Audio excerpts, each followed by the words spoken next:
गुजरात में सरकार, राज्य सरकार के बार बार कहने के बाद भी कि दलितों के साथ हिंसा करने वाले युवकों के खिलाफ कार्रवाई हुई है और भी जरूरत हुई तो होगी, गिरफ्तारी भी हुई है, लेकिन दलितों का गुस्सा थम नहीं रहा। क्या दलितों पर पटेल आंदोलन का कोई प्रभाव है? गुजरात में दलितों के शोषण की हकीकत अन्य राज्यों से अलग नहीं है, मगर इस तरह का उग्र रूप कभी सामने नहीं आया। कई जगहों से गौ रक्षा के नाम पर भारत भर में लोगों को ट्रकों से उतारकर मारने पीटने की घटना सामने आई, मगर कहीं ऐसा जन प्रतिरोध सामने नहीं आया। पंजाब और हरियाणा हाईकोर्ट ने भी ऐसे तत्वों को खुली छूट मिलने पर कड़ी टिप्पणी की थी।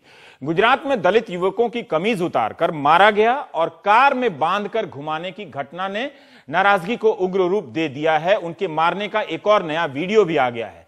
दलितों ने बदले में गायों के अंतिम संस्कार से ही मना कर दिया कि अब हम यह काम नहीं करेंगे, जिनकी आस्था है वही अंतिम संस्कार करें।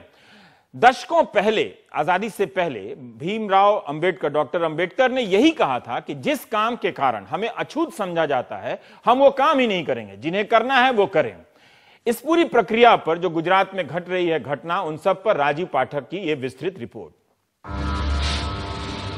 गुजरात के राजकोट में हिंसा और आगजनी, ये तस्वीरें बता रही हैं कि गुजरात का दलित समुदाय कितने गुस्से में है।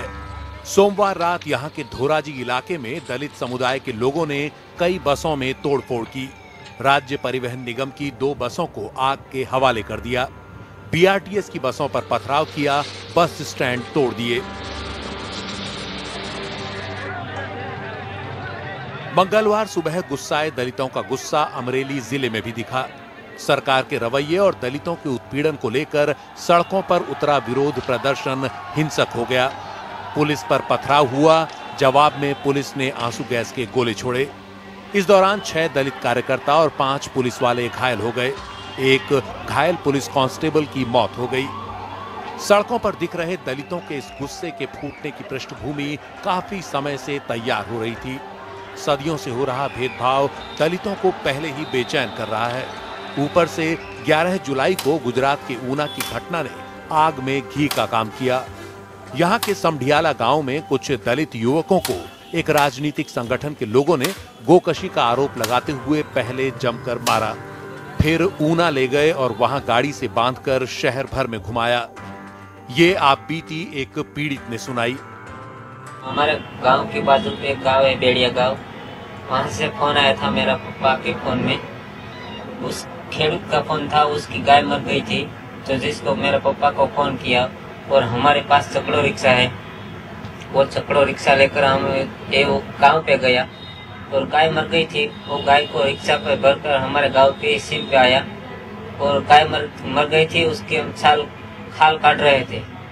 तो थोड़ी देर बाद वो गौरक्षक लोग आकर हमारे पर अचानक हमले करे। 10 जन थे, उस पे 5 मिनट बाद 50 लोग आ गए।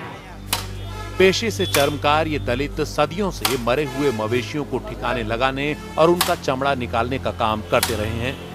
गोकशी के नाम पर इन लोगों के साथ ऊना में हुए अत्याचार में अब नए तथ्य सामने आ रहे हैं। आरोप लग रहा है कि सब कुछ पुलिस की जानकारी में हुआ। थोड़ी देर बाद हमको 4 लोग थे, वो उसको इसकी 4 व्हीलर में बिठाया और ऊना तरफ हमको रवाना किया।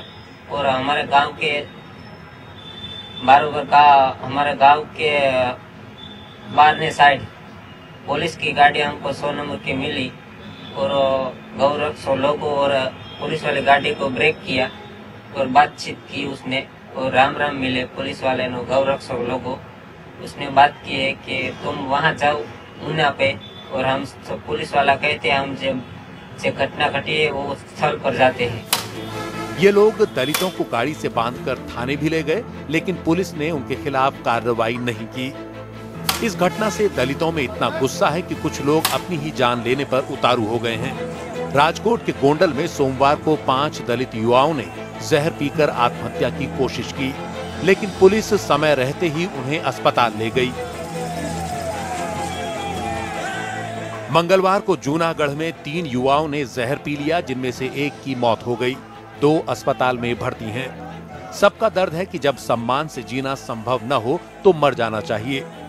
ऊना की घटना के बाद तो कई दलित अब चर्मकार का अपना परंपरागत पेशा भी छोड़ने की बात कर रहे हैं। सुरेंद्रनगर में सोमवार को ऐसे ही नाराज दलितों ने मरे हुए मवेशियों को ले जाकर कलेक्टर के दफ्तर के बाहर छोड़ दिया। कहा कि इसी वजह से हम पर अत्याचार हो रहा है, तो आज से हम ये काम नहीं करेंगे। कि यदि हम मरे या जिंदा किसी पशु का चमड़ा उधेड़ना नहीं चाहते, हमें सारे गुजरात में सरकारी पड़तर जमीन का आवंटन हो, और वो नहीं होता तब तक हम लोग जहाँ जहाँ पे मरे हुए पशु है वो प्रशासन के ऑफिस के सामने रखेंगे और कहेंगे आप उठाइए। ये गुस्सा मंगलवार को अहमदाबाद में दलित पैंथर नाम के एक संगठन की रैली में भी दिखा।